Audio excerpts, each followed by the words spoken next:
Assalomu alaykum, hurmatli kuzatuvchilar.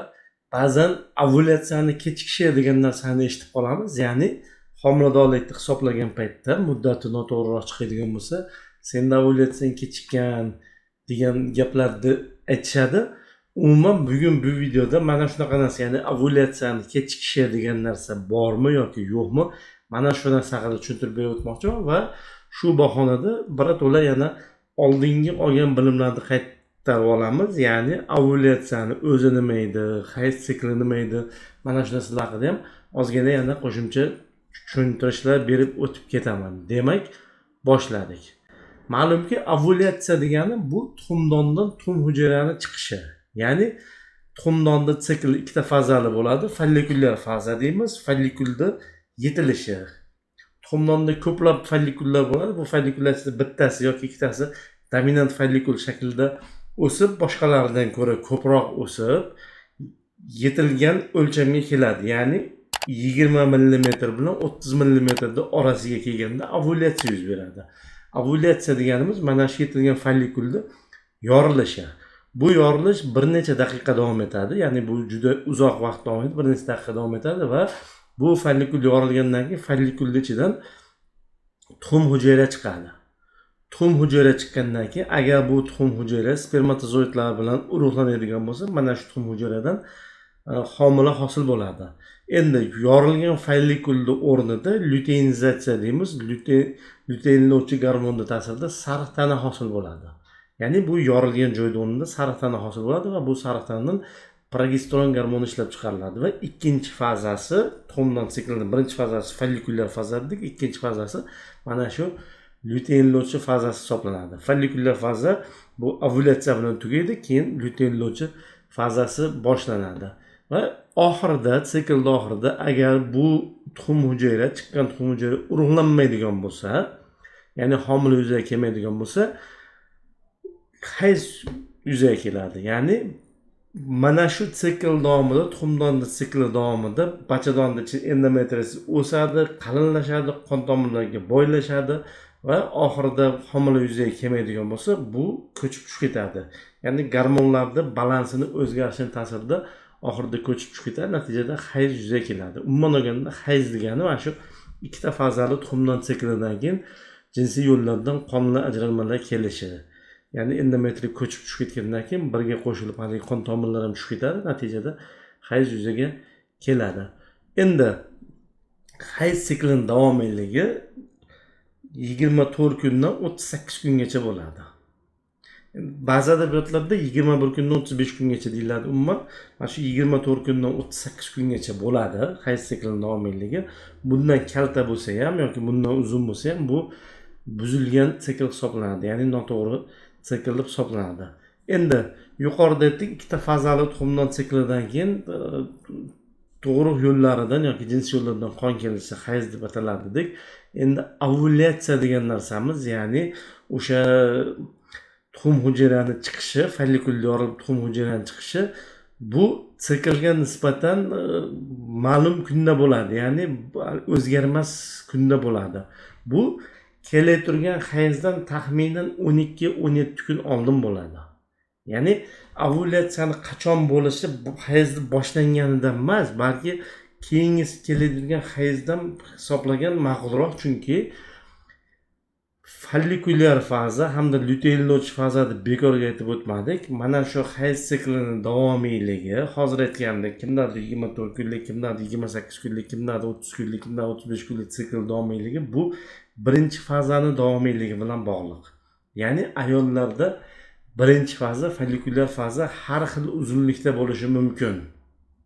Hamma ayolda o'ziga xos bo'ladi, har xil uzunlikda bo'lishi mumkin, lekin ikkinchi fazasi, luteinlovchi fazasi ayollarda deyarli bir xil bo'ladi. Ko'pincha 14 kunga teng bo'ladi va 12 kundan 17 kungacha normal hisoblanadi.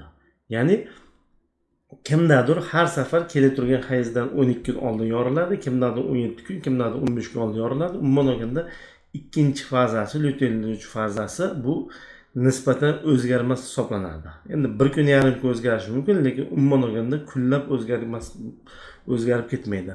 Siklning uzunligi asosan birinchi fazaning uzunligiga bog'liq. Endi ba'zi holatlarda mana shu ovulyatsiyamiz cho'zilib ketishi mumkin. Bunaqa ehtimollik ham bor. Ya'ni 12-17 kun oldinmiz, undan keyin ham cho'zilib ketadi. Lekin bunday ayollarda ham, bunaqa holatda ham o'sha ovulyatsiya bo'lgandan keyin 12-17 kundan keyin hayz keladi. Ya'ni kimdadir masalan follikulyar faza 20 kunlik bo'ladigan bo'lsa, biror bir sabab bilan bu follikulyar faza cho'zilib ketadigan bo'lsa, 30 kunga cho'zilib ketadigan bo'lsa, misol uchun 30 kundan ovulyatsiya bo'lsa, undan keyin hayz baribir 12-17 kundan keladi. Ya'ni 30 kunga cho'ziladigan bo'lsa, 42 kun yoki 47 kundan keyin hayz keladi.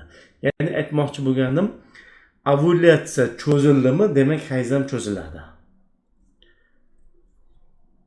Har doim ovulyatsiya kela turgan hayzdan nisbatan bir xil kunda oldinroqda bo'ladi. Ovulyatsiya cho'zildi, kech bo'ldi, demak hayz ham kech bo'ladi. Endi nima sababdan ovulyatsiya cho'ziladi? Ovulyatsiya cho'zilishining bir qancha sabablari bor. Bu fiziologik sabablar, ya'ni o'tib ketuvchi qandaydir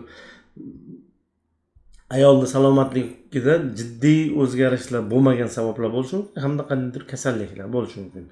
Fiziologik sabablar bu stress, misol uchun stress bo'ladigan bo'lsa, ayolda qandaydir to'y qilyaptimi, biron bir yaqin o'tib qolgan bo'lishi mumkin, qandaydir imtihonlarda oldida turgan bo'lishi mumkin. Bunaqa stresslar bo'layotgan bo'lsa, stress bosh miya po'stlog'i orqali gipotalamusga ta'sir qiladi. Ya'ni bosh miya ichida gipotalamus degan bezimiz bor.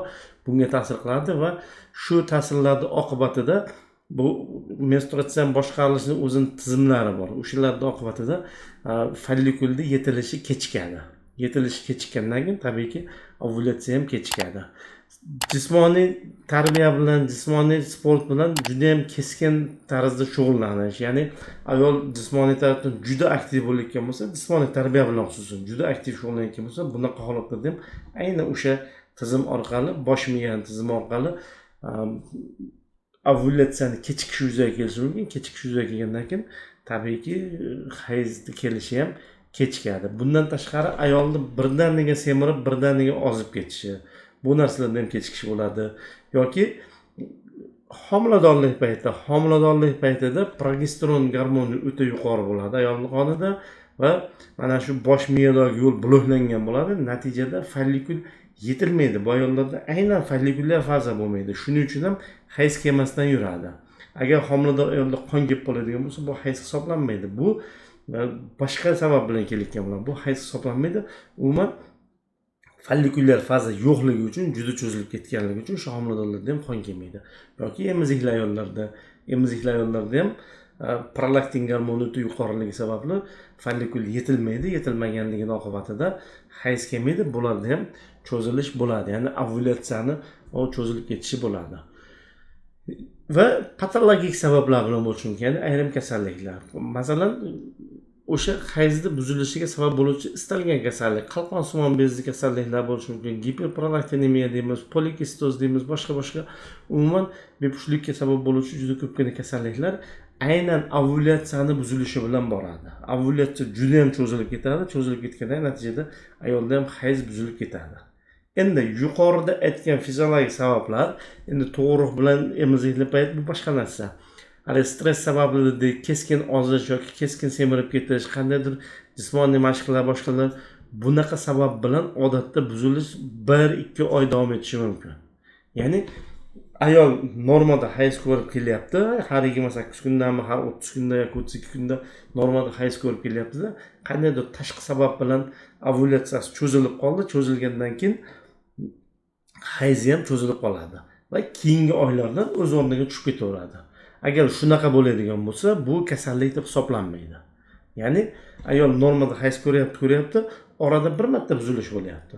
Bu kasallik hisoblanmaydi. Bu hozir aytganimdek qandaydir bir tashqi ta'sirlarning oqibatida bo'ladi. Mana shu narsa ham o'zi ovulyatsiyani vaqtidan o'tib ketganligi bilan bog'liq.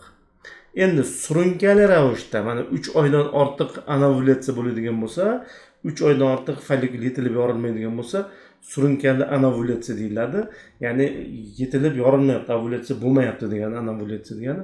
Bunaqa holatda sababini aniqlab turib davolash kerak bo'ladi. Bu kasalliklar, bu holat hali yuqorida aytganimiz endokrinologik va ginekologik kasalliklar bilan bog'liq bo'lishi mumkin. Agar 3 oydan ortiq hayz buzilishi bo'layotgan bo'lsa, bu ayolda davolashimiz kerak bo'ladi. Chunki bu ayolda follikul yetilib yorilmayapti degan xulosani berish kerak bizga. Endi shunaqa holatlar ham bo'ladiki, amalda follikul yetilib yorilmaydi, lekin ayolda hayz kelishi mumkin. Bu narsa endi aslida hayz deb ham yuritilmaydi, hayzsimon qon deb yuritiladi. Ya'ni shartlar bajarilmayapti. Tuxumdonda ikkala faza yo'q, lekin qon kelyapti. Bunda hayzsimon qon deb yuritiladi. Umuman bu narsani ham aniqlab turib, ko'pincha bepushtlikka mana shunisi ham sabab bo'ladi. Ya'ni ayolda hayz kelyapti, bunga ishonib turib ovulyatsiya bo'lyapti deb baholashimiz mumkin, lekin amalda ovulyatsiya bo'lmay turgan bo'lishi mumkin. Buni endi tuxumdonni kuzatadigan usullarimiz bor. Eng yaxshisi bu follikulometriya hisoblanadi. Follikulometriya qilib turib, mana 3 oy davomida follikulda yetilmayotganligini yoki yetilsa ham yorilmayotganligini biz tasdiqlashimiz mumkin. Va bu narsa nisbatan kamroq uchraydi. Endi haligi aytganim, agar ovulyatsiya kechiksa homila bo'ladimi yoki yo'qmi degan savol bo'lishi tabiiy. Ovulyatsiya kechikkani bilan agar ovulyatsiya bo'ladigan bo'lsa, unda homila bo'ladi.